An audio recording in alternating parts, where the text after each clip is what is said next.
que vous lisez avec moi dans la Bible, Daniel chapitre... Qui connaissent bien Daniel? C'est qui Daniel de la Bible? Oui, c'est un homme, il était quoi? Et c'est quoi son rôle vraiment dans la Bible? Les jeunes, normalement vous êtes tous sortis des cléos, vous devez savoir ça. C'était qui Daniel? C'était un prophète. Et qu'est-ce qu'il a prophétisé? C'était quoi? Pourquoi il était un peu différent que les autres? Il a révélé le rêve de Nebuchadnezzar. Qui a fait quoi? Le rêve de Nebuchadnezzar a fait quoi? Révélé quoi le rêve? Vous ne savez pas? Attends, toi, tu connais les jeunes. Vous ne savez pas? Vous avez entendu, vous avez vu le grand histoire, le grand statut, mais à quoi ça sert? Qu'est-ce que ça a révélé pour tout le monde? Voilà, l'histoire du monde. L'histoire du monde, c'est très important. Mais ça s'est pas arrêté seulement avec le rêve. Si vous lisez avec moi, prenez votre Bible, même si c'est électronique ou quoi. Daniel chapitre 7, verset 25. Je ne sais pas si elle va toucher ça cet après-midi, mais ça sera autour de tout ce qu'elle va nous dire cet après-midi. D'accord? Donc, c'est le prophétie que Daniel a prophétie qui va être réalisé. D'accord? Dans ce que Laurence va vous apprendre cet après-midi. Donc, qui veut lire pour moi? Verset 25, Daniel 7. Oui. Il prononcera des paroles contre le Très-Haut, il opprimera les saints du Très-Haut, et il espérera changer les temps et la foi. Et les saints seront livrés... Et la loi, oui, excusez-moi. Et les saints seront livrés entre ses mains pendant un temps, des temps et la moitié d'un temps. Si vous savez ce qui est dans ce texte-là, vous allez frissonner de savoir qu'est-ce que ça veut dire. Qui prononcera des paroles contre le Très-Haut, il changera le ton, il opprimera les saints. Beaucoup de choses sont dedans. D'accord? Peut-être nous n'allons pas tous toucher, mais ça sera partie de ce qu'elle va faire avec nous cet après-midi. C'est pour ça les études sur le livre de Daniel et l'Apocalypse, c'est très important pour comprendre qui sont des adventistes et d'où nous sortons. D'accord? Bonsoir à tous. Je suis une personne très curieuse. Et très tôt, j'ai développé une sorte de curiosité pour, on va dire, l'histoire. Je vais prendre mes grandes notes. Alors, il y a beaucoup de notes, mais ne vous inquiétez pas, il y a très peu de choses à dire. Tout d'abord, le sujet que je vais développer n'est pas le début des religions, mais plutôt l'histoire des religions. C'est un thème très complexe, parce qu'il y a beaucoup de religions. Il y en a 10 000. Elles ont façonné le monde. Elles ont façonné nos cultures et elles ont façonné aussi notre façon de voir les choses. Dans le rôle central de la formation des cultures, des sociétés et des civilisations, des arts plastiques, de la musique, de notre façon de nous habiller, c'est volontairement que je suis venue habiller comme cela cet après-midi. Parce que mes ancêtres n'avaient pas la possibilité de porter certains tissus, si c'est du batik. Les esclaves sont arrivés avec le batik en Guadeloupe, mais ils ont été malheureusement piétinés. Et on s'est rendu compte que c'est l'humanité qui a créé les religions.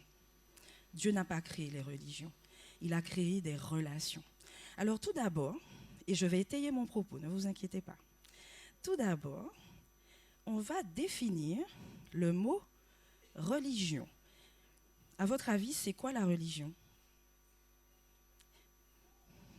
Ou qu'est-ce que ça veut dire? Alors? Non? Oui?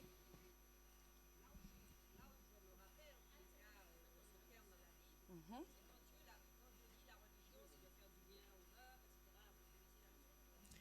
C'est un mot en fait qui est apparu au 1er siècle avant Jésus-Christ et qui n'existait pas avant. Il n'a été créé que pour dire 3 choses. Culte, rite, cohérence des gestes. La religion, au départ, tu peux avancer un petit peu, Ça voulait dire relier à Dieu, tout ce qui relie à Dieu. Et c'est pourquoi je vous ai dit que Dieu n'a pas créé de religion, il a créé des relations. Alors, c'est aussi un verbe, hein, c'est le fait de se relier à. D'accord? Bon. Donc du coup, quand on parle de religion, on ne peut pas parler de rites, de cultes, de choses, sans passer par le petit filtre de la relation. Sinon, ça perd tout son sens. D'accord? Avance un petit peu. Ce qu'il y a de bien, c'est que quand le mot va apparaître dans les écrits manuscrits du IVe siècle, donc là, on est déjà après Jésus-Christ parce que vous pensez bien que ces textes étaient très anciens, mais ils n'ont pas apparu quand Jésus était vivant. Les Latins ont créé le mot, puis ensuite ils ont évolué avec le mot. Donc le premier sens, c'est que c'est le culte extérieur, solennel, celui que l'on pratique. Et parfois, Dieu a donné des ordonnances en disant, écoutez, quand vous allez pratiquer telle chose, vous allez faire comme ça. C'est donc une indication. Ensuite, dans le deuxième sens, c'était la meilleure manière de servir Dieu. Donc Dieu disait, pour mieux me servir, je préfère qu'on fasse comme ça. Il ne l'imposait pas, mais il disait, voilà, je préfère que ma religion pure et sans tache soit de visiter les orphelins, de faire le bien et d'aimer notre prochain. Et dans le troisième, et vous verrez, ça c'est Paul qui l'a employé.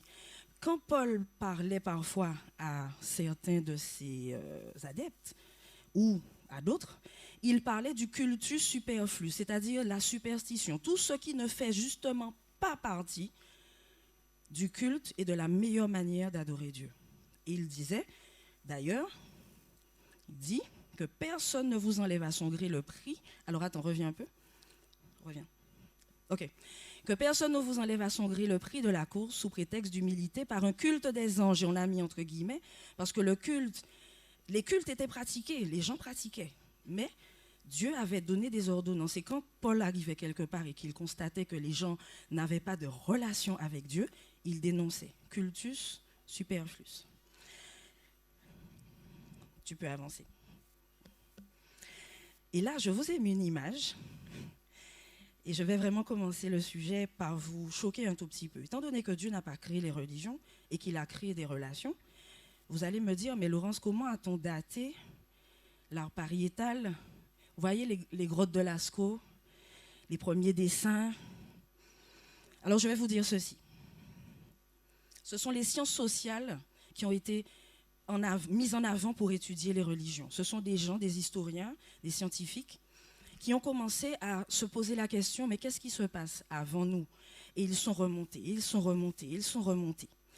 En fait, quand on parle de datation, c'est un concept très difficile parce que les outils nécessaires pour comprendre les cellules et les phénomènes ont évolué avec le temps. Du temps de Darwin, il y a des choses qu'on ne pouvait pas dater correctement. Et peut-être que les hommes ont daté à partir de ce qu'ils avaient. Du coup, on a la limite des techniques. Par exemple, le carbone 14, c'est un élément essentiel de tout, n'est-ce pas? Et c'est à partir de cela qu'on a voulu dater. Mais ça voudrait dire qu'il faut des conditions pour dater. Il faut que le sol ait une certaine consistance. Donc du coup, pour comprendre nos origines, notre identité, nos croyances, pour comprendre ce qui vient avant, si on ne se base que sur ce qu'on voit, les données brutes, comme dirait l'ami que j'ai invité, France Jusmé, qui est un scientifique passionné et qui m'a aidé à réfléchir. Est-ce que les grottes de Lascaux ou d'ailleurs sont fausses? Non, elles sont indéniables. On ne peut pas dire qu'elles n'existent pas. On les a bien retrouvées. On a bien daté. Par contre, je dirais ceci.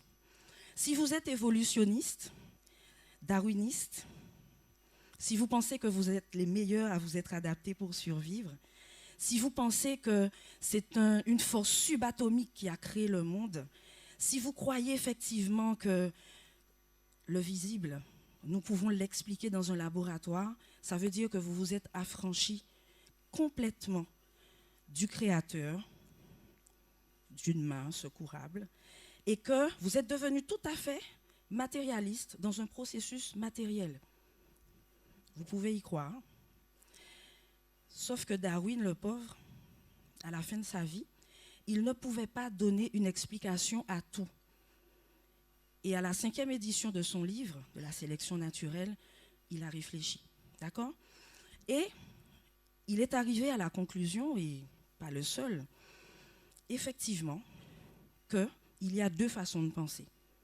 Soit on admet qu'il y a un créateur et qu'on ne vient pas du hasard, et ça c'est normal, soit on pense que c'est le hasard, et à ce moment-là, on prendra deux chemins différents. Les textes sur lesquels vous allez vous baser ou les preuves seront différentes. Donc du coup, ce soir, je vais penser, peut-être parce que moi j'y crois, que vous ferez un petit chemin de foi avec moi, parce que c'est là où la foi va prendre toute son importance.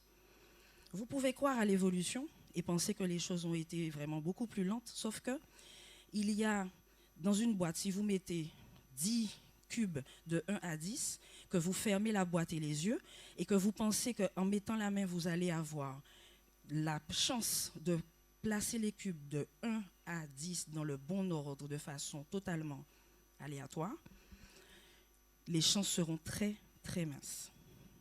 Et c'est un petit peu ça qu'on essaie de nous expliquer, qu'en fait, tout s'est fait par hasard. Je n'y crois pas personnellement. Et vous ?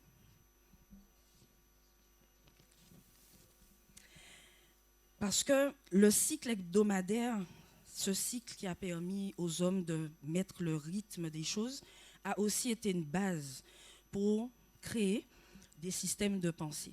Il y a eu deux systèmes de pensée pour les religions. Il y a eu Yves Lambert, qui est un sociologue.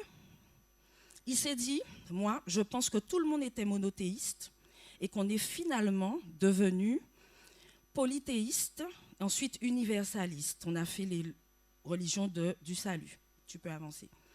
Et puis, il y a eu Robert Bellah qui a dit, ah non, non, non, nous, on a commencé par être animiste, ensuite fétichiste, après on a voyagé et on a fait du naturalisme, donc on s'est tourné vers la nature. Après, certains ont pensé au polythéisme et on est devenu monothéiste. Je vais retenir la période axiale d'Yves Lambert parce que je trouve que c'est la meilleure, pour moi, c'est la meilleure façon de voir. Pour moi, dans la condition originelle et basée sur la Bible et ce que j'ai lu dans l'histoire, notre condition originelle était à la base bien pourvue. Nous avions effectivement tout ce qu'il fallait pour bien penser. Jean-Paul II, dans un livre qui s'appelle Dies Homini, a dit que l'architecture sacrée du temps a tout permis. L'architecture sacrée du temps, c'est-à-dire les 7 jours, donc 6 jours de travail plus 1 jour. Et ça a permis à tout le monde de se mettre d'accord parce que jusqu'à aujourd'hui, même quand on a essayé de changer les choses, on reste dans cette temporalité. Alors vous me direz, quelles sont les premières religions? Parce qu'on est venu pour ça, n'est-ce pas? À votre avis, quelles sont les premières religions? Le judaïsme? Non.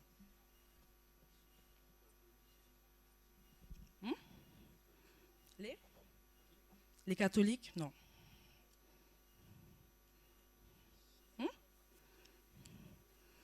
À votre avis? Oui, Alan. Oui? Oui? Comment fait, je disais, si le terme religion est apparu un siècle avant Jésus, comment on fait pour savoir quelle religion qui était bien avant, parce qu'il y en avait avant en soi? Je ne sais pas si tu vois ce que je veux dire. C'est une très bonne remarque. En fait, l'homme a toujours été tourné vers le sacré. Et l'art pariétal va nous l'apprendre. Même quand les hommes ont essayé d'expliquer ce qui se passait avant et avant, selon la théorie du before present, c'est une théorie qui a apparu au 19e siècle, 19e, 20e, en 1950 en fait. Quelqu'un s'est dit, mais qu'est-ce qui s'est passé avant? Et on a fait une théorie. Et cette théorie sont que des théories, comme le darwinisme, comme autre chose. Ce ne sont que des théories.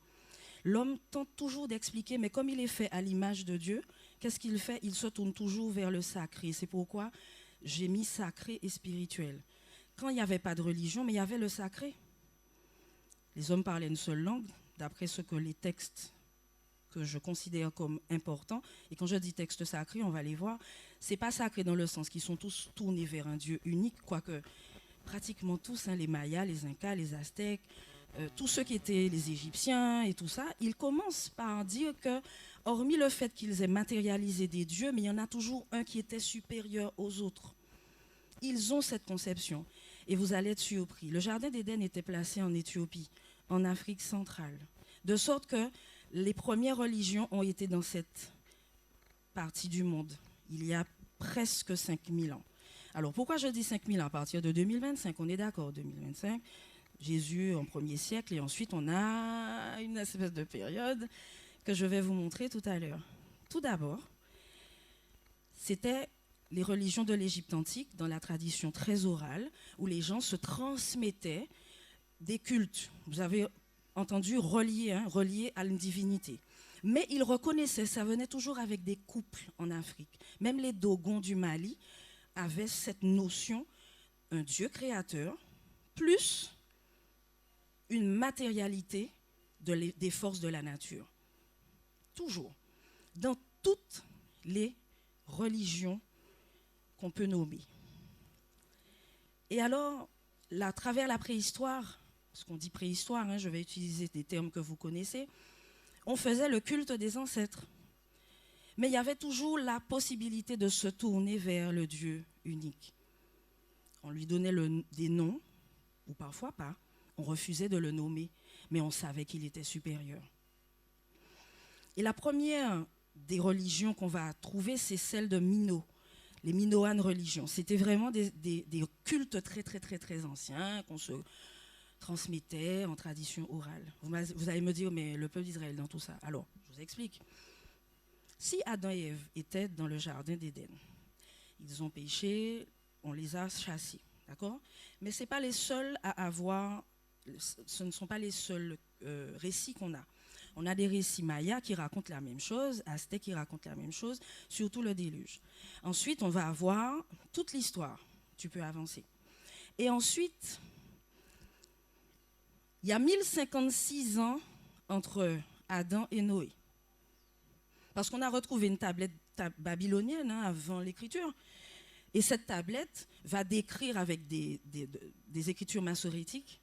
Donc en fait, ils faisaient des petites croix, des petites choses qu'ils comprenaient eux-mêmes. Et ils vont décrire en Mésopotamie une épopée. À Babylone, en Irak, une épopée. Dans la Grèce antique, le même récit. En Inde, le même récit. Ça veut dire que les hommes, si je me résume, les hommes ont tous commencé de la même manière. Ils ont eu des récits convergents, d'accord? Même que la Bible n'existait pas du tout à cette époque. Mais tout le monde convergeait vers quelque chose de commun. Alors, les textes sacrés, ça c'est intéressant ça. Et avant les textes sacrés, je vais vous dire quelque chose. Si j'ai parlé du déluge, c'est parce que on ne peut pas dater la création, c'est impossible. On ne sait pas. Moins 5730, je vais vous montrer des chronologies, vous verrez. On ne peut pas dater cela. On ne peut remonter que jusqu'à il y a 4 ou 5 000 ans à peine. Je parle de traces. D'accord? Donc même si tout le monde raconte la même chose, Dieu n'a pas donné aux hommes la possibilité de pouvoir remonter trop. Par contre, si je ne peux pas dater la création, ça veut dire que la matière-terre est peut-être 2 milliards d'années. La matière-terre informée vide, je ne sais pas quand est-ce que Dieu a créé l'univers. Il l'a peut-être créé à 2 milliards, 30 milliards, 40 milliards, ça a toujours été là. Et puis un jour, il a décidé de créer. Et à partir de là, on peut avancer. Ça va? Vous reconnaissez qu'on ne peut pas dater certaines choses. C'est un mystère. L'an zéro? D'accord. Ok. Avance. Il y a un gros débat à la communication. Alors, à votre avis, comment Dieu voit la religion? J'ai répondu, vas-y, avance. Pour Dieu, la religion, il a dit qu'il faisait des alliances. Ça va bien dans le mot de relation. Relation, alliance, relier. Voilà, je fais une alliance perpétuelle. Voilà ce que je vais vous promettre. Voilà ce que je vais faire. Alliance. Vas-y. Mais sur quoi on s'est basé justement pour pouvoir sortir tout ce que je suis en train de dire là? On s'est basé sur des textes sacrés. Pas sacrés dans le sens sacré biblique, puisque la Bible n'existait pas dans ces temps-là. On s'est basé sur la découverte de manuscrits et de codex. Les codex, c'est avant l'imprimerie, les manuscrits, c'est après. L'imprimerie dans le sens de recopier, vous vous souvenez de Mardochée qui était scribe. Il recopiait les lois, il recopiait des textes. Mais avant qu'on recopie des textes, on a trouvé, comme je vous dis, des tablettes, des choses.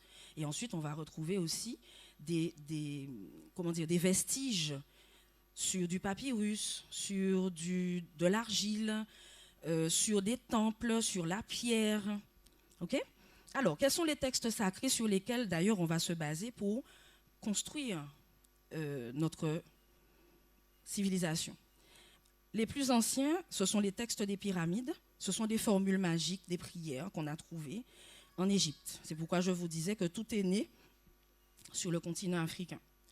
Ensuite, on a retrouvé en 1550, alors c'est pas en 1550, mais on le date de 1550, avant Jésus-Christ, un livre qu'on appelle le livre des morts, recueil de formules magiques, apparemment utilisé dans les concepts funéraires. On a aussi retrouvé des textes chantés. Le Rig Veda, notamment, c'est une collection d'hymnes. Ce sont des instructions pour les cérémonies, réflexions sur la nature, la création, l'ordre cosmique. Des textes de connaissances scientifiques, par exemple le papyrus de Rinde. C'est un manuel mathématique sur lequel on va se baser. Et après, les textes de connaissances médicales, le papyrus Hébert, qui est l'un des plus anciens de la médecine.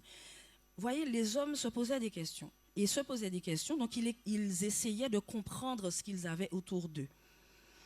Et ils matérialisaient ce qu'ils voulaient trouver. Avance. Mais pas que.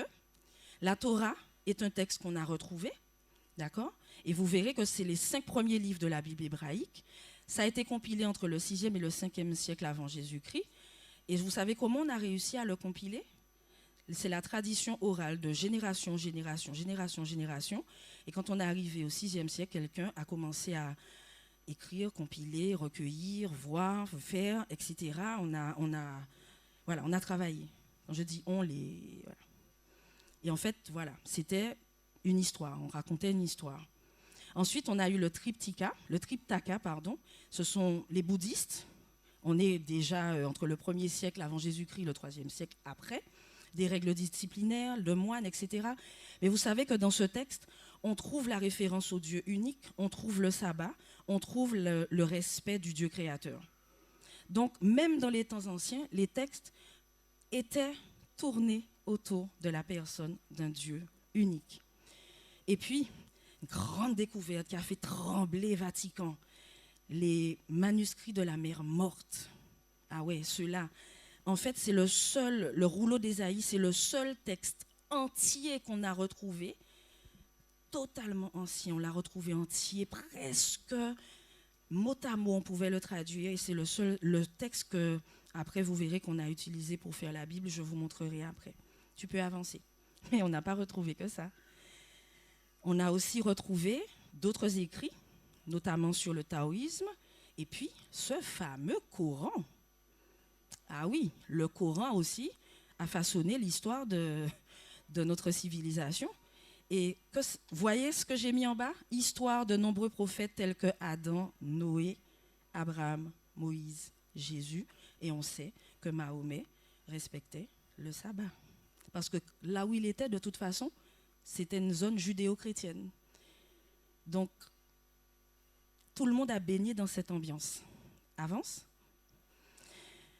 Les Sikhs, vous savez, les gens, les Indiens qui s'attachent la tête, les hommes ont de très longs cheveux.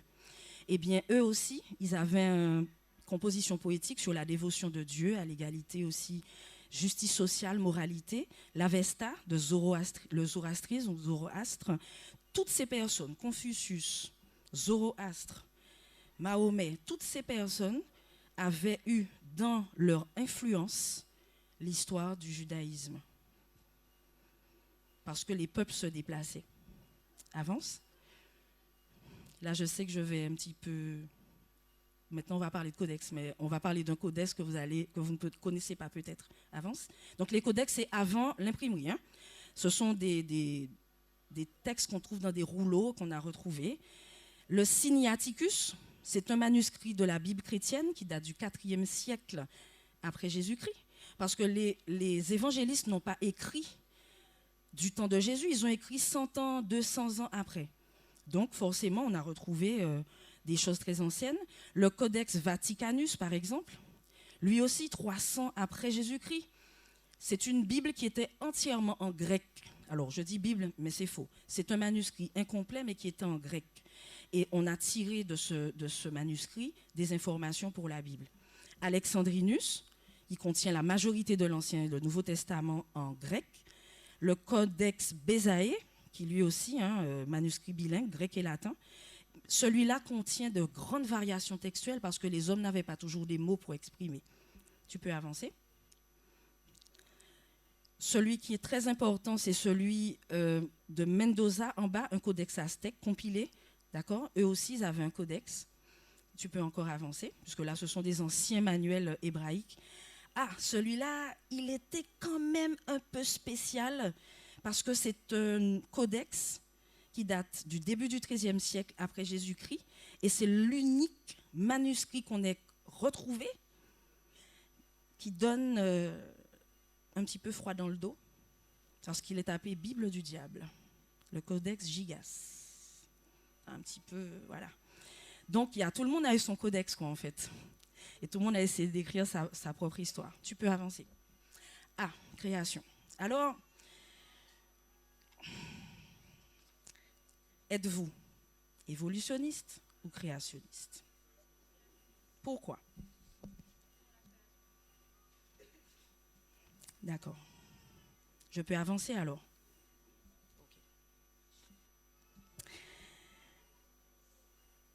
Ce qu'il y a d'intéressant, c'est que la première mention d'un Dieu étranger dans la Bible, et c'est pourquoi j'ai pris les origines, c'est-à-dire qu'au moment du déluge, les hommes ont eu un comportement violent. Dieu ne les a pas, Dieu n'a pas dit qu'il ne l'adorait plus, qu'il n'avait plus de relation avec lui. Il disait simplement que l'homme avait un comportement qui ne lui convenait pas. Et à cause de ce comportement, Dieu va donc faire venir le déluge. Comme je vous ai dit, le déluge a été consigné un peu partout. Et un autre Dieu qu'il y avait, c'est Genèse 31, verset 19, quand la femme, enfin Rachel, la femme de Jacob, elle va faire quoi? Elle va voler. Vous connaissez cette histoire? Elle va voler les idoles de son père. Tu peux avancer, je vais vous les montrer. Donc là, on a le carbone 14, je vous en ai parlé, les téraphins. C'est la première mention dans la Bible d'un Dieu étranger. Et vous savez pourquoi ça arrive? Ça arrive parce que dans l'Antiquité, on a retrouvé, les voilà, des téraphins. On les a retrouvés à l'endroit exact où on en parlait, c'est-à-dire en Mésopotamie, les fouilles qui ont révélé donc, que tout le monde utilisait ça au début pour pouvoir se parler de Dieu et représenter Dieu, ou représenter des droits sur l'héritage familial. Ça ne vous rappelle rien? Jacob qui a essayé de prendre le droit d'aînesse, enfin, toute cette histoire-là de droit d'aînesse et tout ça. Et vous savez, ces dieux-là, ça permettait de transférer l'héritage familial et de s'approprier les biens d'autrui. C'est pas ce que Laban a fait? Oui? Non? Jacob l'a fait avant lui, etc. Donc, vous voyez, les hommes essayaient de faire quoi? Ils essayaient de représenter ce qu'ils avaient autour d'eux. Ils se servaient aussi de ce qu'ils savaient des uns et des autres. Et en fait, au début, c'était complexe. Mais certains continuaient de garder une certaine cohérence dans ce qu'ils faisaient. N'oubliez pas, ils n'avaient pas la Bible, c'était oral. On se transmettait les choses oralement, les expériences étaient orales. Elles ont pu être frelatées, elles ont pu être déformées. Bien. Est-ce que vous voudriez voir, alors vous êtes nombreux, mais j'ai quand même prévu des photocopies. Je vais vous montrer un timeline, des timelines, et on va discuter. Non, c'est là. Alors, je vais faire passer celui-ci. Pendant que certains regardent le timeline numéro 1, Vous savez ce que c'est qu'un timeline? C'est quoi? Oui, faites passer. Faites passer à d'autres. Non, non, mais prenez et faites passer. Tiens, fais passer derrière. Vous savez ce que c'est qu'un timeline? Non? Oui? Oui, c'est un pas à pas, c'est-à-dire qu'on voit des dates jusqu'à aujourd'hui. Ça retrace effectivement les époques. Ok. Hein? C'est récent? Oui, c'est vrai. Faites passer, vous allez voir. Je vais le mettre à l'écran. Vas-y, avance. Voilà, celui-là. Donc, je suis partie du principe que, je me rapproche, au départ, les gens avaient le sacré et la reconnaissance de Dieu et le besoin de pardon. Ils avaient une seule langue, une seule pratique, d'accord? Et ils avaient un seul langage et un seul jour pour pouvoir se reposer, comme Dieu l'avait demandé. Ensuite, il y a eu le déluge et ce qu'on sait du comportement violent de l'homme. Et après, on a eu une grosse époque, c'est la migration d'Abraham, puisque quand Abraham va migrer, il va créer, en tout cas les gens s'accrochent, hein, le christianisme, l'islam et le judaïsme s'accrochent à dire que c'est lui qui a créé leur religion, entre guillemets. Donc, à partir de là, les plus anciens, c'est le Rig Veda, comme j'ai dit, le codex qu'on a retrouvé, ensemble de choses qui étaient très cohérentes. Vous avez aussi, on a fait démarrer le judaïsme, on peut dire que c'était en fait ce qu'on appelle les juifs primitifs. Ils étaient dans leur pratique orale. En violet en haut, là où vous avez Ancient Greek Religion, que vous verrez sur les photocopies, la religion minoane, c'est-à-dire minoenne de Mésopotamie, tout ce qui était aussi de l'Asie mineure. Voilà comment on les représente ici. Vous voyez où commence le christianisme avec un petit, ça relie le judaïsme au christianisme. C'est petit, hein? C'est difficile de le faire plus grand. Mais la première frise en orange, le judaïsme, et puis vous avez une espèce de bâton, et on voit que le christianisme, lui, il a commencé quand? Ils le font commencer à 0. Le bouddhisme, à moins 500 avant Jésus-Christ. Donc, vous voyez, ça, c'est très récent dans l'histoire de l'humanité qu'on puisse avoir des dates pour les religions. Bon, avant le mot judaïsme, alors je vous explique. Abraham, quand il a migré, il n'avait pas de nom, enfin je veux dire de nom de religion. C'est quand il est passé après l'Égypte qu'on a commencé à l'appeler le passant. Donc, hébreu, passant. Le mec qui passe, quoi, le migrant. Et de ce mot, on a travaillé, je suppose, la langue, et c'est resté dans le langage. Donc, on dit judaïsme parce qu'on n'avait pas d'autres mots. Mais le judaïsme, Rig Veda et tout cela, ce sont des choses qu'on a retrouvées et sur lesquelles on peut dire, oui, effectivement, ça a existé.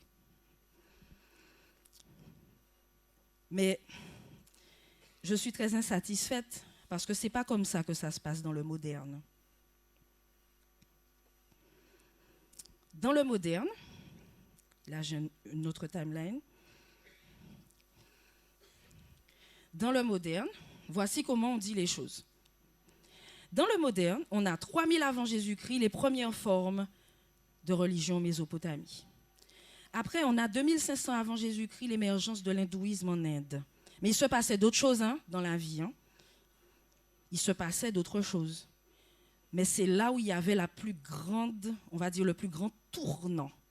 Je vais vite parce que je veux parler du christianisme et je veux parler du christianisme, donc je veux avancer, d'accord? En moins 1500, l'essor du judaïsme. Oui, tu peux faire passer.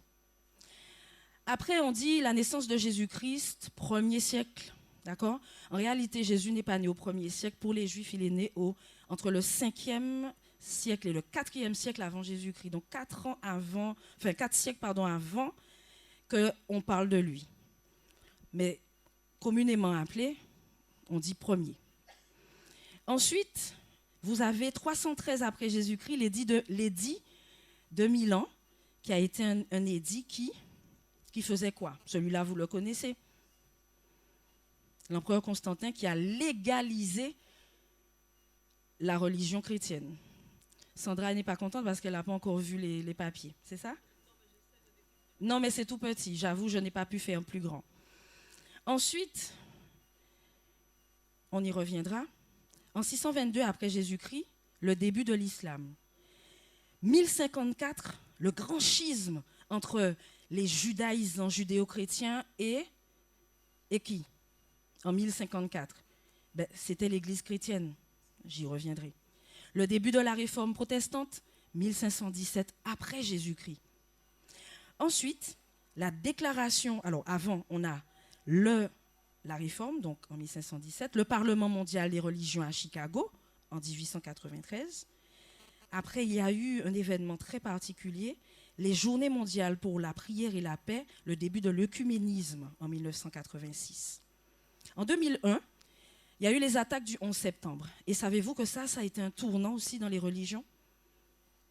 Oui ou non? Pourquoi? Pourquoi ça a été un tournant? Parce que si jusque-là, l'extrémisme parmi les islamistes n'existait pas, eh bien c'est ce jour-là qu'on s'est rendu compte que des gens étaient prêts à tuer d'autres personnes pour leur texte. Avant, il y avait eu des choses. Mais le 11 septembre a marqué vraiment un coup vraiment fort. Et savez-vous que dans le monde des christianisants, par contre, c'est à cette époque-là qu'on a vendu le plus de Bibles. On a réédité la Bible et on l'a vendue. Ensuite, en 2020, voici le dernier tournant. C'est le Covid. Vous savez que le Covid a été noté dans la frise. Pourquoi, à votre avis? Parce qu'on a dû revoir totalement toute notre façon d'adorer Dieu. Oui ou non? D'accord. Alors, des questions? Je n'ai pas encore nommé de religion. Je vous donne juste un panorama. On va nommer des religions tout à l'heure. Est-ce que vous savez que les religions se sont aussi influencées les unes les autres? Comment? Oui, par rapport à l'histoire. Je vais prendre un fait. Quand Jésus a dit « Parcourez le monde, allez, faites de toutes les nations des disciples, etc. », il s'est passé un certain nombre de phénomènes de persécution. Vous savez ce qui s'est passé? Effectivement, ils se sont répandus. Mais ils n'étaient pas les seuls à se répandre. Ils n'étaient pas les seuls à se répandre. Je vais vous montrer une grande carte. Et cette grande carte, j'espère qu'elle arrivera jusqu'à vous. Tu peux avancer. On a tendance, alors c'est très petit, mais je fais avancer les jeunes qui sont au milieu. Ensuite, faites avancer les cartes qui passent. Alors, ce schéma, il était très intéressant parce qu'il dit que les anciennes traditions de l'Égypte, de la Mésopotamie, les anciennes traditions du genre, parce que quand je vous ai dit qu'il y a deux classements, on commence par le fétichisme, l'animisme, etc., c'est faux. C'est une façon de voir. Vous savez, quand on disait les gens étaient des sauvages, etc., c'est faux. Ils avaient tous un système cohérent d'adoration. Mais ces religions qui partent du monothéisme, elles ont entièrement, c'est-à-dire l'Égypte, l'Asie mineure, tout ce qui concerne aussi la Chine, le Japon, tout ce qui concerne aussi l'Inde, ça a influencé les autres, c'est-à-dire le judaïsme, etc. Il y a eu des influences qui se sont mélangées. Et en fait, toutes ces influences ont donné des courants. Des courants. Alors, par exemple, on vous dit une influence. La mythologie grecque, ben oui, Abraham, quand il s'est déplacé, il a été en contact avec des gens qui croyaient à la mythologie. Ça date. On vous dit aussi, par exemple, que les Celtes, les traditions celtes, Stonehenge par exemple, quand on a retrouvé ces vestiges, ça a aussi influencé les religions judaïsantes et chrétiennes. Tout a une influence sur Terre. Je pense que ça devrait nous rendre un petit peu plus humbles. Nous devrions ne pas considérer les tribus de l'Afrique ancienne comme des sauvages, ou les personnes qui sont autour de nous qui ne croient pas les mêmes choses, parce que nous nous sommes tous influencés les uns les autres. Mais ce que Dieu a fait d'intéressant, et quand nous allons passer au christianisme tout de suite, vous allez comprendre, parce que c'est cette histoire qui m'intéresse le plus. Quand nous sommes passés au christianisme, le christianisme, vous savez, c'était une secte. Du temps de Jésus, c'était une secte. Zélotes, sadducéens, tout ça, c'était des sectes. Jésus lui-même était considéré comme sectaire. Un tas de gens le suivaient sans but. Et ce ne sont que ceux qui étaient autour de lui qui pouvaient témoigner de lui. Et quand il va partir, il va laisser des gens qui étaient vraiment dans la détresse parce que ce n'était pas facile pour eux de venir dire Jésus est mort pour vous, etc. Ils ne pourront pas rester à Jérusalem. Mais c'était une bonne chose parce qu'il fallait qu'ils aillent parcourir le monde. Le mot d'ordre, c'était « dis-le au monde ». D'accord ? Et je dois aussi reconnaître quelque chose. Par exemple, les gens qui pratiquent l'Al-Qaïda, est-ce que je dois les aimer ? En théorie, ils ont subi l'extrémisme, donc aujourd'hui ils font de l'extrémisme. Parce que ce sont des gens qui ont été largement persécutés. Les personnes qui croyaient au début tranquillement au bouddhisme, ensuite ça a évolué, ensuite ça a évolué vers l'islam, et ensuite vers l'islam, on est allé vers... Il y a au moins 28 branches de l'islam. Ils ont été persécutés, chassés de chez eux. Certains ont vécu des guerres iniques qu'on déclenchait dans leur pays sans raison. Je ne dis pas que je les excuse, mais je dis que nous devrions être beaucoup plus compréhensifs et étudiés pour comprendre leur guerre. Je ne dis pas que s'ils viennent me tuer ici, je vais rester là, vas-y. Mais soyons tolérants en Guadeloupe. Oui, les gens n'ont pas parfois les mêmes croyances que nous. Tout simplement parce qu'ils ont subi des influences. Il y a une question. Al-Qaïda, ça vient de quelle religion ? Al-Qaïda, ça vient de quelle religion ? Alors, Al-Qaïda, pour le coup, c'est une religion politique. C'est un mouvement qui est né, en fait, dans les pays arabes, parce que dans ces pays, et je dis que souvent... Alors, je vais essayer d'arrondir ce que je dis, je ne sais pas si on m'écoute ou si on m'enregistre. Les pays occidentaux ont créé des guerres dans les pays arabes.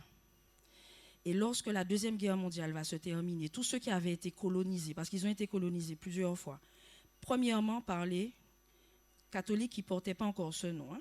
Le catholicisme universel, comme on l'entend aujourd'hui, c'était des moines, des gens, qui avaient la soif de dire que Jésus était ressuscité, mort pour les autres. Ils sont allés dans les pays dans lesquels il existait des communautés chrétiennes, mais Mahomet aussi avait déjà commencé à faire son œuvre. Donc ils ont trouvé des gens qui étaient des communautés judéo-chrétiennes, mais aussi des communautés islamisantes. Il faut que vous sachiez qu'à la base, il y avait plusieurs sièges de l'Église catholique, dont un siège aussi dans les pays arabes. Tout ça à cause de Jules César, qui, comme il avait voulu devenir le maître du monde, il avait aussi placé ses généraux à la tête. Bon, il va mourir et ses généraux prendront la suite. Je vais arriver à l'histoire chrétienne après, parce que c'est celle qu'on connaît le mieux, les 4 cavaliers, l'histoire de Daniel. Mais avant tout cela, il faut vous dire que politiquement, quand les gens s'installaient, ils pratiquaient la colonie religieuse, l'oppression. Il fallait tuer l'autre parce qu'ils n'avaient pas la même croyance. Ces gens-là ont ce passif-là dans les pays arabes. Arabie Saoudite. Qui d'autre ? Hein ? Ou l'Irak. Parfois aussi, la France envoie des troupes. Ou les Américains. On déstabilise le pays. Et puis ensuite, on laisse les gens à la merci. Est-ce que vous pensez que quand vous venez leur dire que Jésus est mort pour eux, ils sont contents ? Non. Et Al-Qaïda, c'est surtout politique. C'est-à-dire que autant on a voulu les dominer, autant ils ont voulu aussi, eux, ils veulent dominer le monde. Et deuxième chose importante qu'on doit retenir, c'est que dans ces pays-là, mes amis, quand un pays est déstabilisé, c'est une chose. Mais quand un pays est déstabilisé religieusement, on se combat les uns les autres, est-ce que vous pensez que ça crée un terrain favorable à la paix. Non. Donc Al-Qaïda, j'ai vraiment résumé parce que ce sont des mouvances dont je n'aime pas forcément parler en public. Mais il faut se dire que ces gens-là, ce sont vraiment des extrémistes.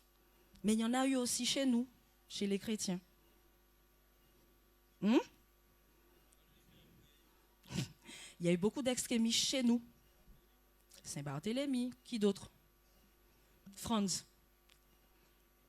Qui est-ce qu'on a eu chez nous d'extrémistes? Déjà, il faut rappeler que l'Église elle-même, elle est extrémiste. C'est elle qui a fait tuer les femmes avec la chasse aux sorcières. Il y a eu plus de 100 500 femmes tuées parce qu'elles ont été étiquetées comme sorcières, parce qu'elles soignaient les gens. Donc, il ne fallait pas soigner. Si tu as un don qui te permet de savoir quelle plante correspond à telle maladie, ben, tu es une sorcière, tu es brûlée vive. Donc ça, c'est une forme sévère d'extrémisme. Donc voilà. Il y a un fait qui me revient aussi sur les pays arabes, malheureusement, c'est que lorsque la colonisation anglaise va aussi se retirer après la Deuxième Guerre mondiale, ils vont eux-mêmes organiser cette espèce de guerre entre Israël et les Palestiniens. Nous, on va expliquer ça par la Bible en disant qu'il y a eu une séparation entre les deux fils d'Abraham, c'est ça? Enfin, depuis Abraham, ensuite plus tard, ensuite plus tard. Mais plus tard, les hommes eux-mêmes ont organisé cette guerre parce que quand les Anglais se sont retirés, eh ben, ils ont dit à Israël, on a créé une nation et on leur a dit, vous pouvez vous installer en Afrique, ils n'ont pas voulu. Vous pouvez vous installer dans des îles dans le Pacifique, ils n'ont pas voulu. Ils se sont dit, comme Dieu nous a donné Jérusalem du temps d'eux, on va s'installer. Et depuis ça, il n'y a pas la paix. C'est un peuple qui s'est toujours installé. N'oubliez jamais ça. Canaan. Vous allez me dire, ouais, mais c'est Dieu qui l'a demandé. Oui. Mais les peuples que vous trouvez sur un terrain, c'est comme si là aujourd'hui, je veux m'installer ici. Je suis sûre que vous n'allez pas me laisser. Si je ferme les portes de l'église, je mets mon lit là, on va se battre. Oui ou non? C'est ça. Et au nom de la religion, on se bat. Mais vous allez me dire, les chrétiens maintenant, c'est quoi leur combat? Quand Jésus va s'en aller, c'est quoi le combat? Vous voulez qu'on parle de ça? Alors, on va par contre rentrer dans les détails pour le christianisme. Et là, je vais vous faire plaisir.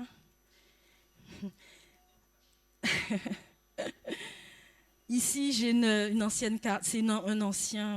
alors, je l'ai là, je vais vous le donner d'ici. Quand on a voulu faire les mythes et les religions, je te la donne en premier. Je sais que ça va te plaire. Vas-y, fais passer. Vous avez vu comment ça se passe? L'arbre commence ainsi. Ils disent, oui, tout le monde était animiste, etc., etc. D'accord, ok. Mais vous voyez comment ça, les mythes et les religions montent. Et aujourd'hui, on a pas mal de choses intéressantes. Je n'ai pas beaucoup parlé de l'Afrique, mais en réalité, en Afrique, on dit que les gens ont des religions un peu bizarres, etc. Nanana. Bon, je vous ai dit tout à l'heure qu'ils avaient un fond commun. Mais savez-vous qu'en Afrique, en fait, déjà, savez-vous que je ne sais pas si je peux dire ça, mais Jésus a un long passif en Afrique. Il a un long passif en Afrique, puisque c'est l'Égypte qui va le recueillir. Vous pensez qu'ils n'ont pas été influencés par la culture aussi? Ils ont été influencés par la culture. D'ailleurs, Jésus, est-ce que dans le texte biblique, on trouve que Jésus a dit à quiconque change de religion?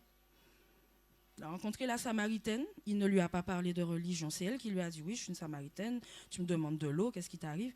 Et Jésus ne va pas lui dire, écoute, deviens juive. Et nous nous réclamons de vouloir faire ce que Jésus a fait. Mais qu'est-ce que Jésus a fait alors?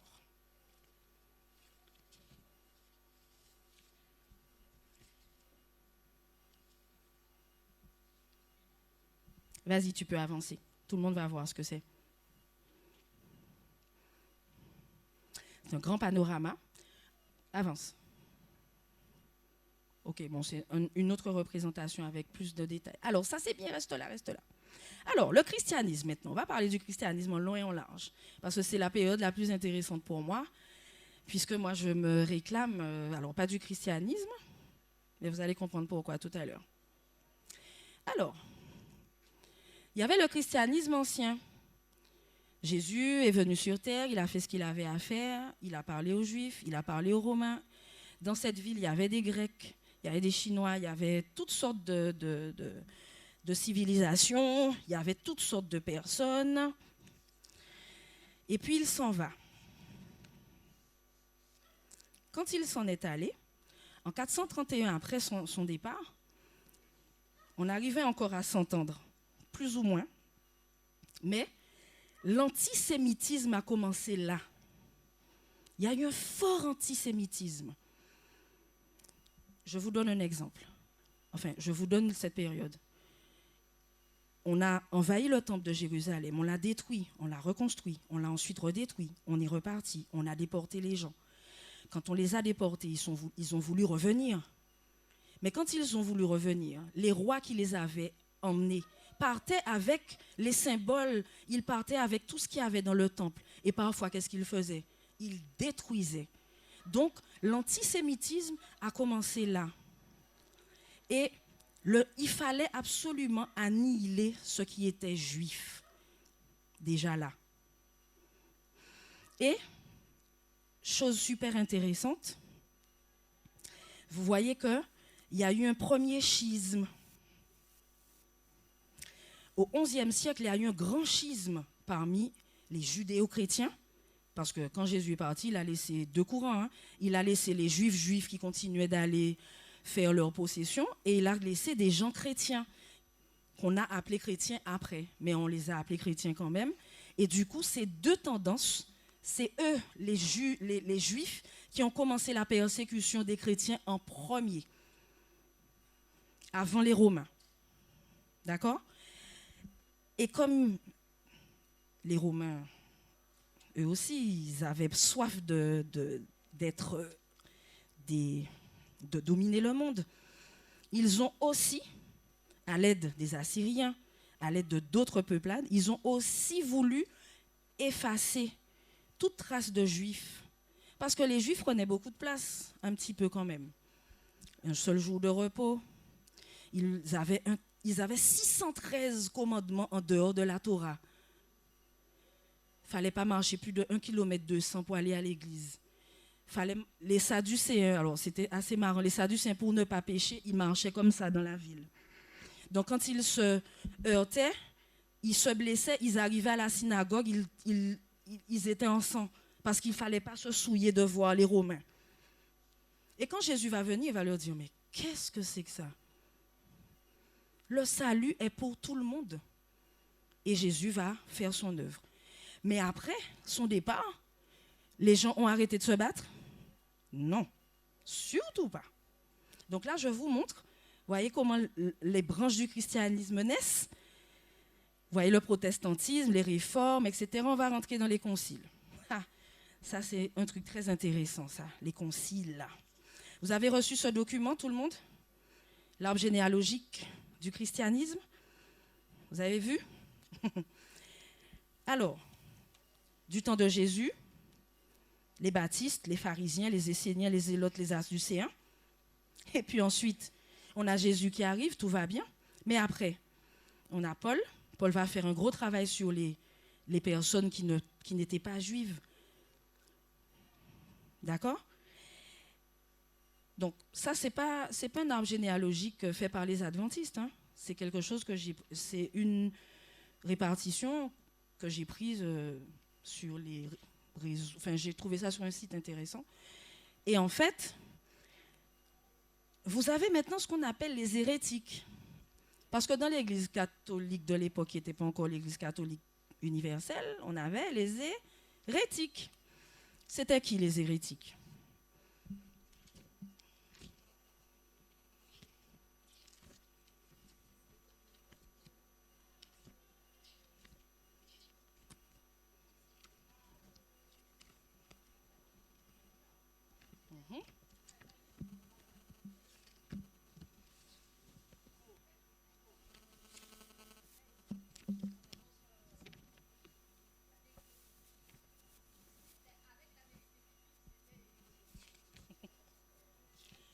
Ok. Alors, au début du christianisme,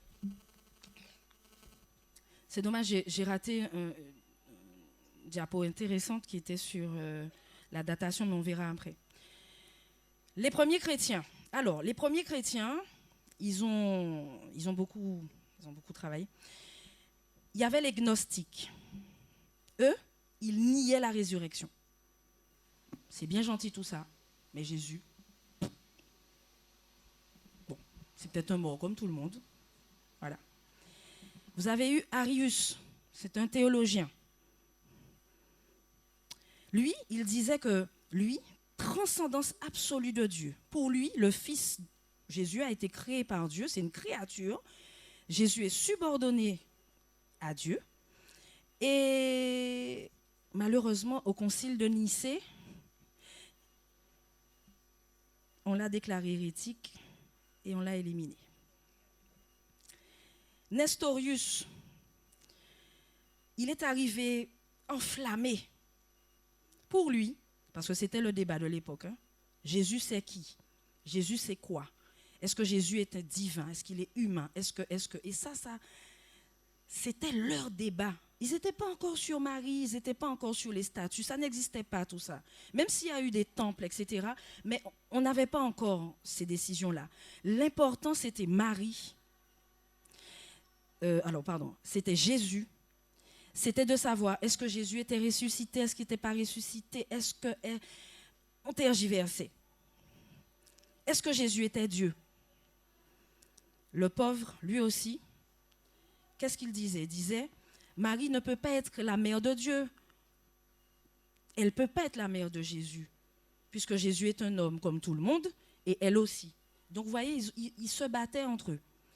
Il y a eu Eutychès, Dioscore d'Alexandrie. Jésus n'a qu'une seule nature divine, celle-ci ayant absorbé sa nature humaine. Au concile de Chalcédoine, ils vont se séparer. Et c'est comme ça que l'Église orthodoxe va naître. Il y a eu ceux qui se disent, moi, je veux reconnaître la divinité de Christ et je ne nie pas sa résurrection. Et il y en a de ceux qui disaient, moi, je ne veux pas croire que Jésus soit ressuscité. Ils se séparent. Et on a donné la tradition copte. Donc c'est les premiers œcuméniques, hein, des conciles où on venait se parler, mais on n'était pas d'accord. Il y a eu la tradition arménienne et ensuite la tradition pure orthodoxe qui, elle, ne voulait plus avoir quoi que ce soit en commun avec ce qui se passait à Rome. Et de concile en concile. Il y a eu le manichéisme, fondé par Mani, une espèce de religion syncrétique où on va combiner des éléments du christianisme, un petit peu de bouddhisme, un petit peu de zoroastrisme. On va revenir sur Zoroastre. Est-ce que le bien et le mal existent? Ce qu'on appelle le dualisme. Toutes ces hérésies-là vont naître dans cette période. Et puis, qu'est-ce qui se passe après? Ce qui se passe après, de plus important pour nous, c'est Calvin, Huss, Zwingli, qui d'autre? Luther. Ensuite, ces gens-là, en Europe, qu'est-ce qu'ils vont faire?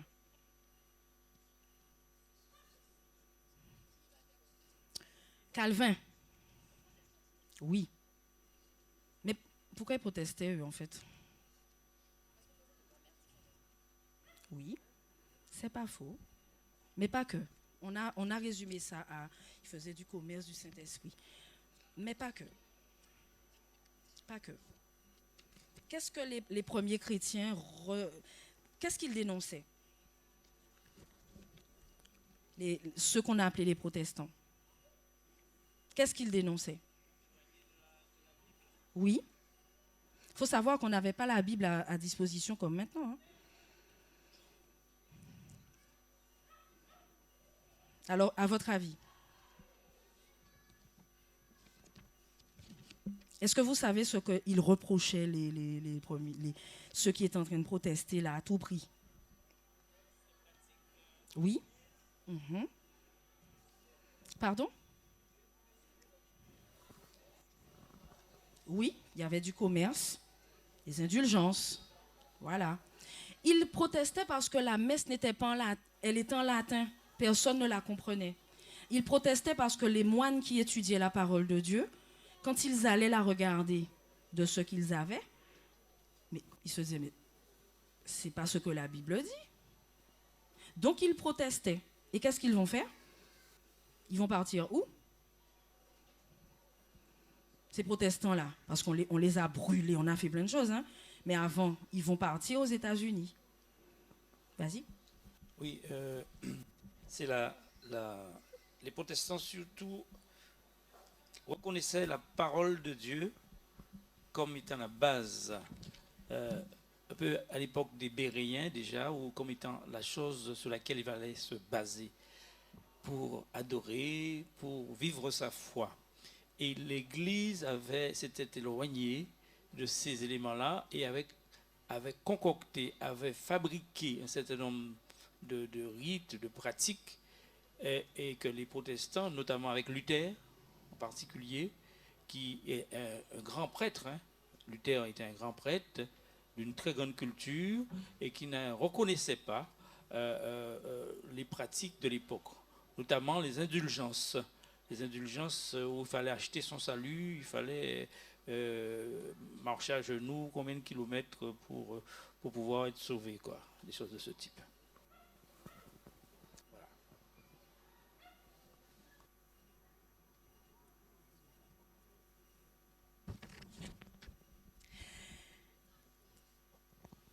Oui, vas-y. Oui, je pense que pour l'auditoire, il serait intéressant qu'ils comprennent le pourquoi est-ce qu'il y a eu ce protestantisme, et ça a des origines linguistiques. En fait, c'est que dans les langues indo-européennes, il y a plusieurs branches. Il y a la branche latine, l'Espagne, la France, l'Italie, tout ça. Et il y a la branche anglo-saxonne. Les Allemands et les Anglais, ils parlent une langue qui est très proche, comme le français un peu proche de l'italien et de l'espagnol. Et donc c'est pour ça que ça a démarré en Allemagne, parce que eux, ils ont beaucoup plus de mal à comprendre le latin que nous français, machin, etc. Et donc comme la messe elle est faite en latin, donc pour eux ça ne veut rien dire. Donc c'est pour ça qu'ils ont commencé à se rebeller, à se dire, bon ben nous ça ne sert à rien d'entendre des choses dont on ne comprend que dalle. Alors qu'en France, tout ça, bon c'était... Quand on entend des mots latins, même en français, on a plusieurs mots latins qui résonnent dans nos têtes. Mais eux, ils n'avaient pas du tout ce background-là. Donc c'est pour ça que ça a commencé vraiment chez eux. Linguistique, et en plus de ça, je rajouterai, je rebondis sur ce que tu dis, c'est que au moment où vous ne comprenez plus la messe, vous ne comprenez plus ce qui se dit, vous créez aussi des rites. Donc ils commençaient à avoir dans leur messe des gens qui faisaient des choses et ça ne correspondait plus à leur culte, à leur culture et à leur façon d'être. Donc, on n'est pas encore arrivé à ce qu'on a aujourd'hui, hein, mais on arrive à un moment où, comme tu dis, linguistiquement, ça ne va pas. Il y a aussi le fait que le monde s'ouvrait et on commençait à imprimer les écrits.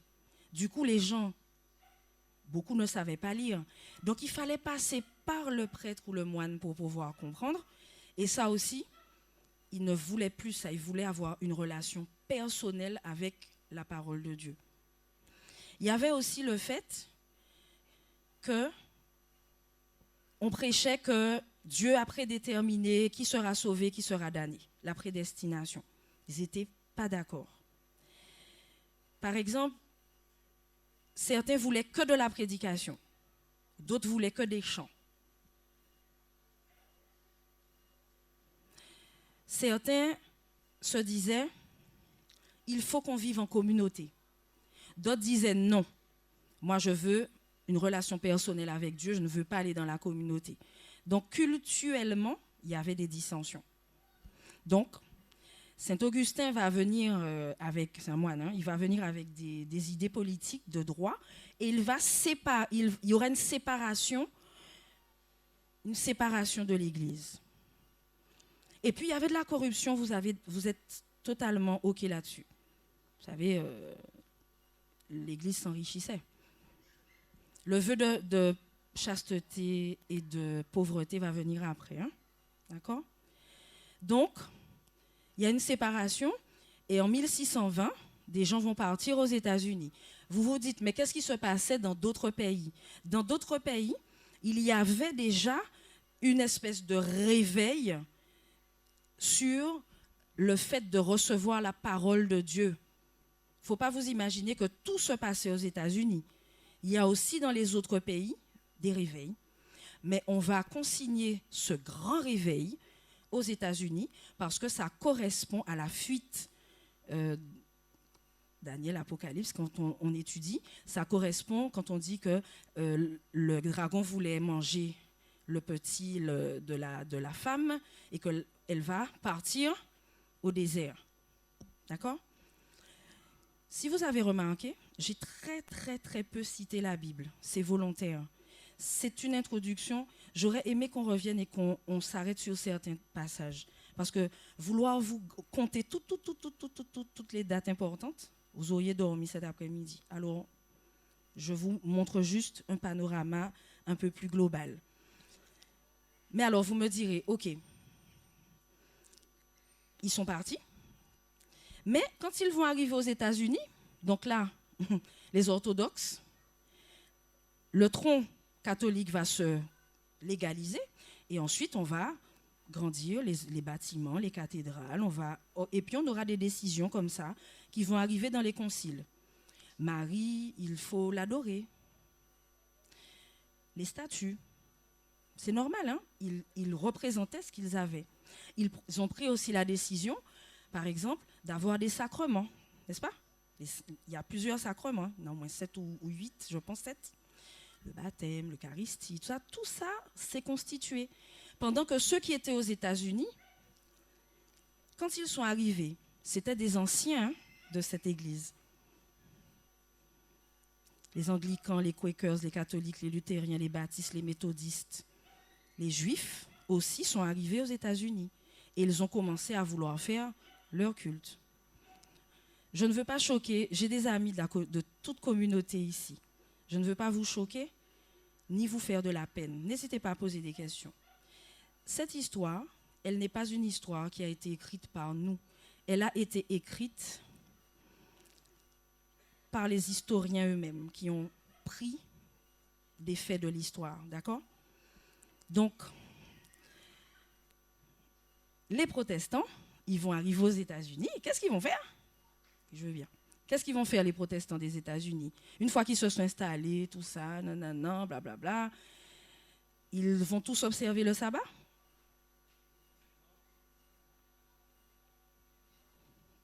Non? Pourquoi? Pourquoi?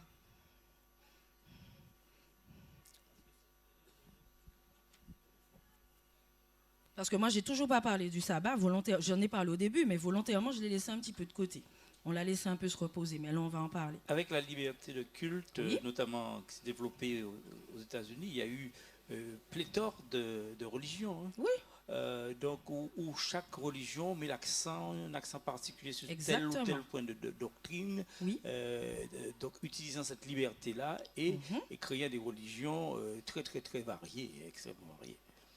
C'est donc l'esprit même, l'état d'esprit, dans cet état d'esprit, qu'il y a donc cette profusion de religions, notamment aux États-Unis. Et ça va de pair avec les 4 chevaux de l'Apocalypse. Le cheval blanc, le cheval noir, le cheval gris, le cheval rouge et le cheval pâle. Oui, c'est un excellent commentaire que le frère vient de faire. Et c'est exactement pour ça que pendant plus d'un millénaire, il n'y a pas eu d'autres religions dans l'Empire romain. Non. Il faut comprendre 2 choses, que la philosophie romaine et la philosophie grecque sont différentes. Le christianisme est antérieur au christianisme. C'est-à-dire que le christianisme ne date pas de Rome. Non. Le christianisme date de l'Empire grec. C'est ça. Le mot Christ, K-R-S-T, sont des mots égyptiens. D'accord? Et ça veut dire oint, celui qui a été choisi, dont l'âme a été choisie par Dieu. D'accord? Et donc, tous les pharaons de la première dynastie jusqu'à la dernière, ils ont tous été oints. Donc c'était des Christ, eux aussi. Ok? Et donc, quand les Grecs sont arrivés, ils ont créé une divinité blanche pour les Égyptiens et ils leur ont soumis cette divinité et ils ont créé le premier foyer chrétien. Et lorsque Rome, lui, parce que en fait, les Grecs, ils disaient, bon, chaque fois qu'ils vont quelque part, donc ils customisent les choses. Donc, toi, tu es noir, bon, je te customise un truc, voilà. Toi, tu es jaune, je te customise un truc jaune. Par contre, les Romains, ils ne fonctionnent pas comme ça. C'est eux qui ont inventé le mot uniforme. Uniforme, ça veut dire la même forme pour tout le monde. L'universalisme. Chaussures droite, chaussures gauche, la même chose. Donc, les soldats, quand ils vont à la guerre, ils n'ont pas besoin de savoir si ces chaussures-là, c'est droite ou gauche. Ils mettent la même chaussure dans les deux pieds. Donc, ils ne veulent pas que cette région-là de l'Empire ait une religion, que telle autre ait une autre religion. Parce que quand le catholicisme, déjà, le mot catholique, ça veut dire universel. Universel. Donc, tout le c'est monde doit avoir la même chose. OK? Et donc, c'est ce qui va enclaver et bloquer l'évolution des religions dans l'Empire romain. Et une fois qu'on va quitter cet empire-là, et donc, il y aura une explosion des religions. Surtout que, Franz, ailleurs se pratiquent aussi des cultes. Et comme je disais, c'est Jules César, lui, quand il arrivait, il anéantissait tout ce qu'il avait sur son passage. Mais en même temps, en Égypte, le culte du dieu d'Aton, donc Aton, et Ménélique en Éthiopie et dans les régions africaines, avait aussi institué la figure christique. D'accord? C'est ancestral. Ça n'est pas, on n'a rien inventé. Donc, le grand réveil protestant a fait son œuvre et on a eu le grand précurseur de tous. Avant tout ce que vous pouvez imaginer comme, c'est-à-dire après les réformateurs, tout ça, tout le monde s'est installé, on est arrivé, on a institué des cultes, on a fait des choses. Mais il y a quelqu'un qui va avoir une obsession particulière.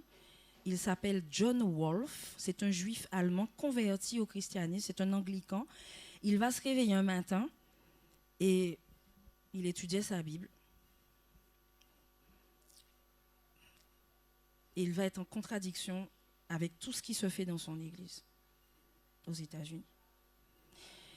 Et parce qu'il est en contradiction et qu'il avait une obsession, c'était de connaître la fin. C'est à ce moment-là qu'on a commencé à vouloir connaître qu'est-ce qui se passe après. Maintenant qu'on a tout établi, qu'est-ce qui se passe après? John Wolfe, il va découvrir Daniel, découvrir l'Apocalypse. Il ne l'avait jamais lu comme il l'avait lu. C'est à ce moment-là qu'il a commencé à se dire, mais le sabbat, c'est quoi? Pourquoi les Juifs? Pourquoi nous? Pourquoi ici? Pourquoi maintenant? Et il va étudier, il va étudier. Il va partir en Inde, en Australie, en Afrique. Il va parcourir la Chine, le Japon, avec ses écrits sous le bras, pour annoncer aux gens que le salut, oui, Jésus est mort pour eux, etc., etc. Bon, certains savaient, d'autres pas. Mais il était juif. Il était juif à la base. Donc quand il entrait dans les églises, il faisait comme Paul, quand Paul est arrivé à Athènes. Il disait, waouh, ces gens-là sont religieux. Ils se réunissent. Mais je veux leur prêcher le Dieu inconnu peut-être. Et il prêchait. Donc, maintenant, vous allez me dire, mais pourquoi John Wolfe? Pourquoi je parle de lui?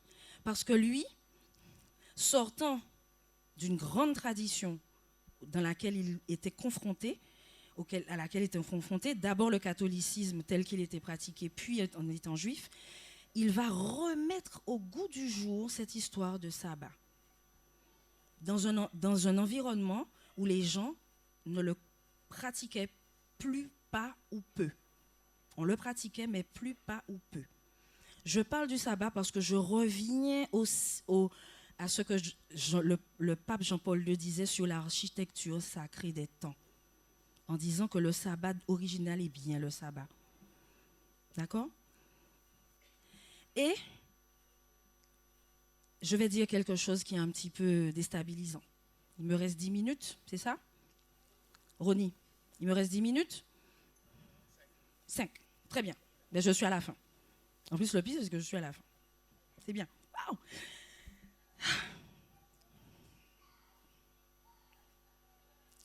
On n'étudiait pas l'Apocalypse parce qu'on ne comprenait pas ce livre. On n'étudiait pas Daniel parce qu'on n'en comprenait pas toujours les formes. Les bêtes et les ceci et les cela, on ne comprenait pas cela. Chers jeunes, pourquoi je suis adventiste? Parce que nous avons été colonisés et oppressés en Guadeloupe. Les Arawaks, les Caraïbes, les Kalinagos avaient une religion. Le Dieu unique existait. Ils avaient une vie avant que le colon blanc n'arrive. L'esclavage n'a pas apporté le christianisme chez nous. Nous avions déjà quelque chose. L'esclavage, par contre, malheureusement, je suis obligée de le dire, oui, nous a apporté une certaine connaissance de la Bible, mais pas tout.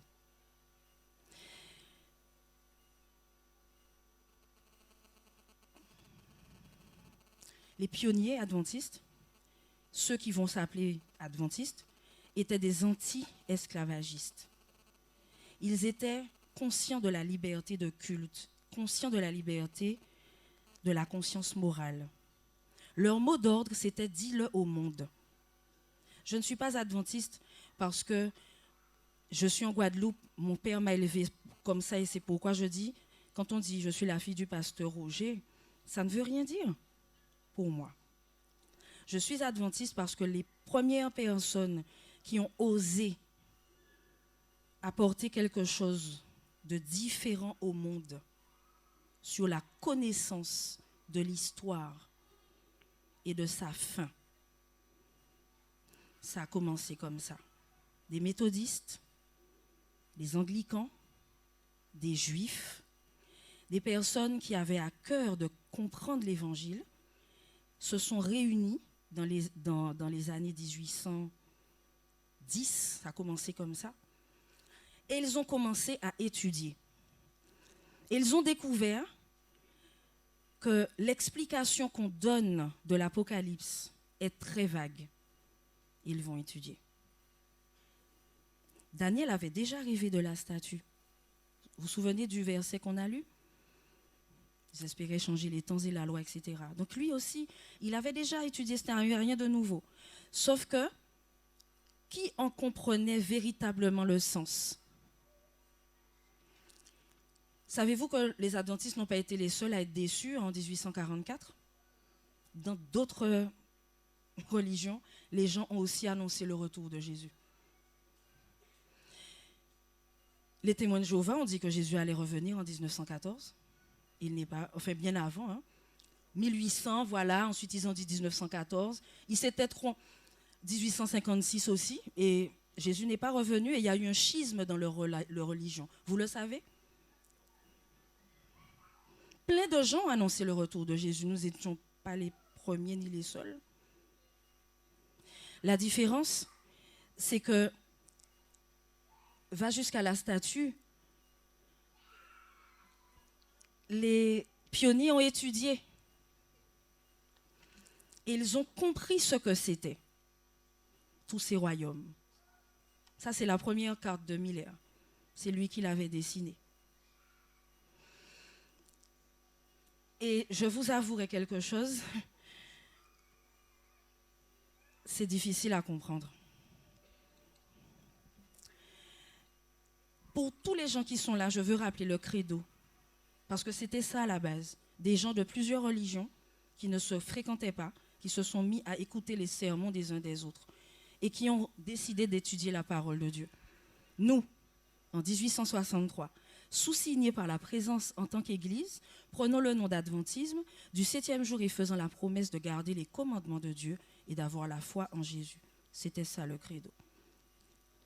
Et le mot d'ordre, c'était « dis-le au monde ».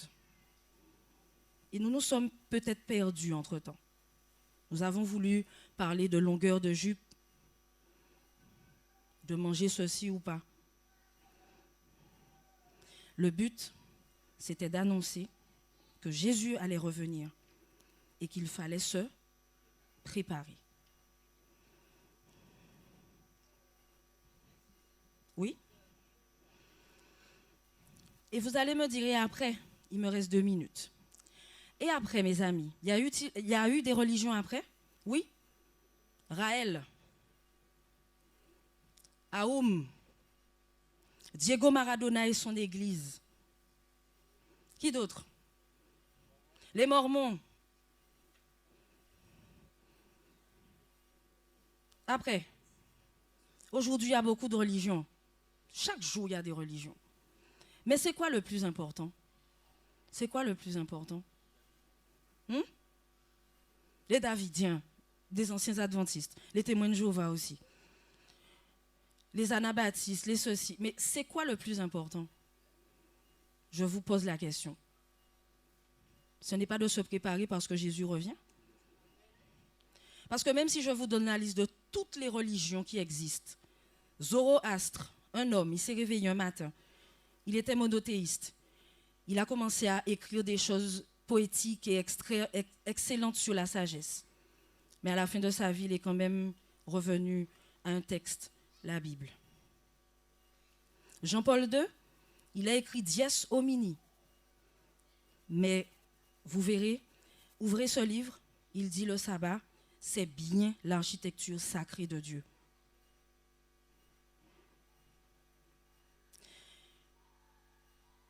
Une autre religion qui m'a vraiment fait beaucoup réfléchir, la religion des extraterrestres. Il y a une flopée de gens qui croient que les extraterrestres vont venir les retirer de la terre et qu'il va se passer ceci ou cela. On va parler du canon biblique dans 1 minute.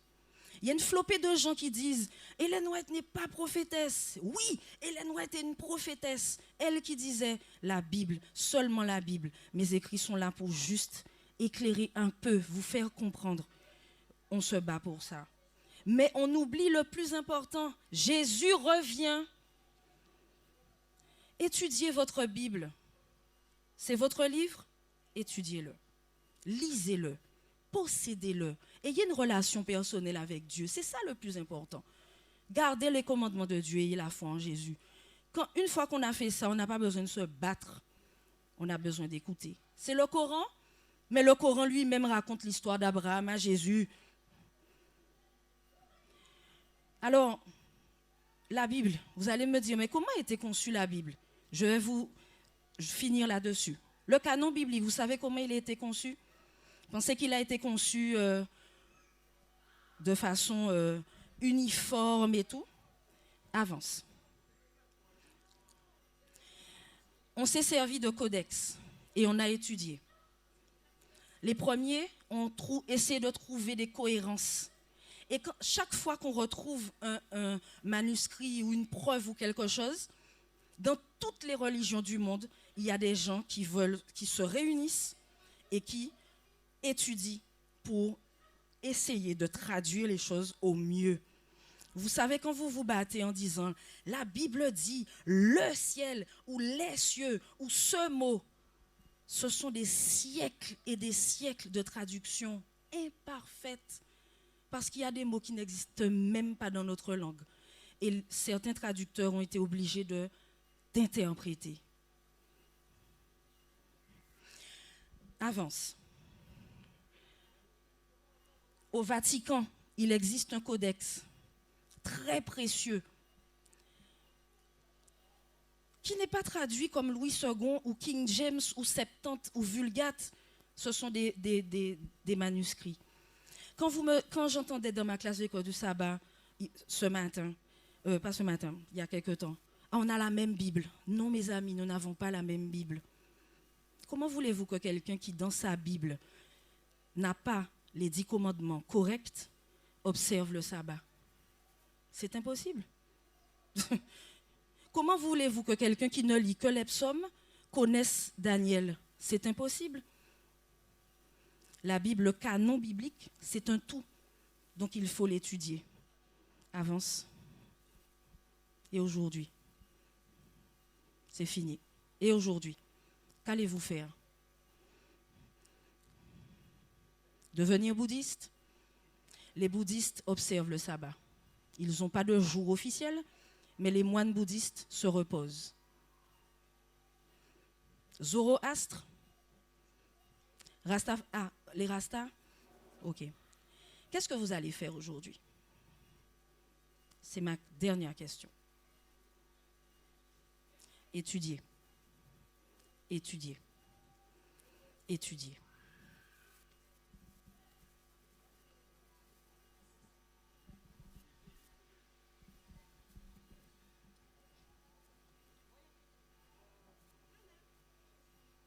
C'est pas allumé? Allô? Ouais. Moi, ce qui... comment dirais-je? C'est pas que ça me perturbe, hein. Moi, il n'y a pas de problème sur le fondement de ma foi, hein. Ça n'a rien à voir. Mais c'est vrai que quand on a des fois des parents de religions différentes ou des amis. J'ai mon ex-belle-sœur qui me dit, moi je crois en l'univers, tu vois. Moi je comprends pas comment on peut croire en l'univers. D'autres c'est mère nature. Non, je t'explique, hein, attention. Hein. C'est-à-dire que face à des gens qui expriment leur croyance, hein, tu vois, c'est pas que j'ai du mal, attention, hein, à partager ma foi. Mais tu as des gens qui sont, comment t'expliquer, pour eux, hein, d'une certaine intelligence, tu vois, et qui te disent que, d'accord, vous c'est le christianisme, ok, mais tu as d'autres civilisations, c'est le Coran, enfin tu vois, ils se positionnent tellement comme ça que à la limite, c'est comme si tu n'arrivais pas à franchir cette barrière, tu vois, et c'est compliqué quand même, hein. C'est comme si tu disais que moi j'ai le fondement Jésus, Dieu, et dans d'autres pays c'est autre chose. En Inde c'est la dame là qui fait le tour du monde. Tu as des gens qui adorent le sexe en Inde, qui adorent l'oignon, qui adorent la vache.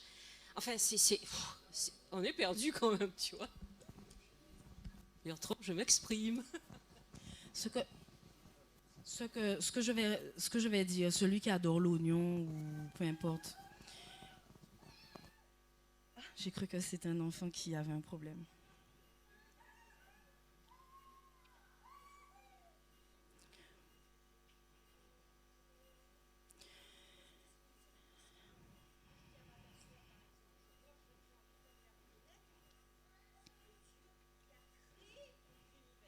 L'oignon, le Dieu qui a créé l'oignon.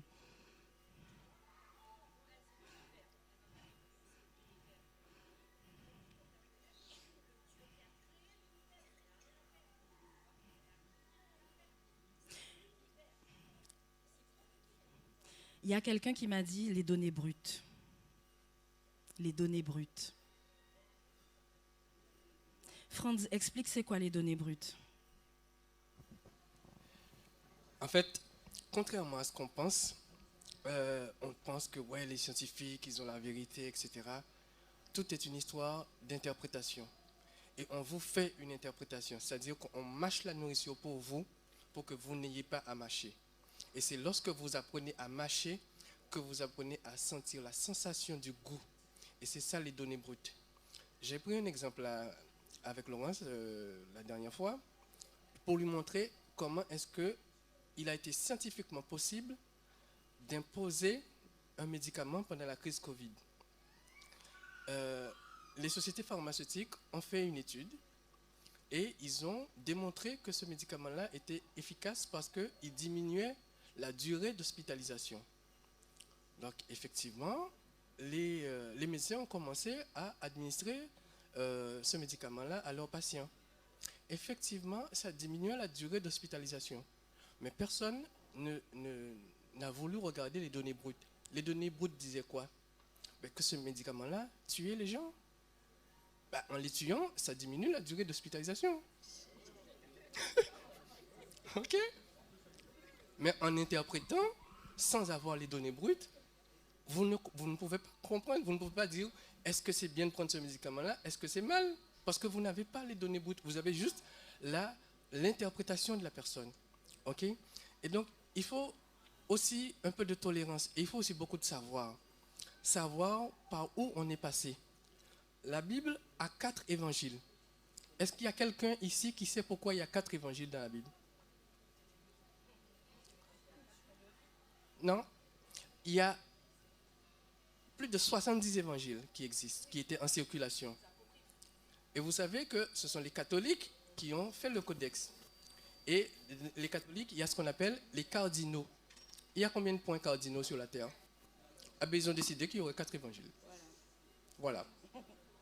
Ok? Et vous, à partir de ça, vous n'avez pas les données brutes, vous n'avez pas les 70 autres évangiles qui existent, et vous allez vouloir imposer votre point de vue à tout le reste de la planète. Est-ce que c'est bien? Je vous laisse juger. Donc, allez chercher les données brutes.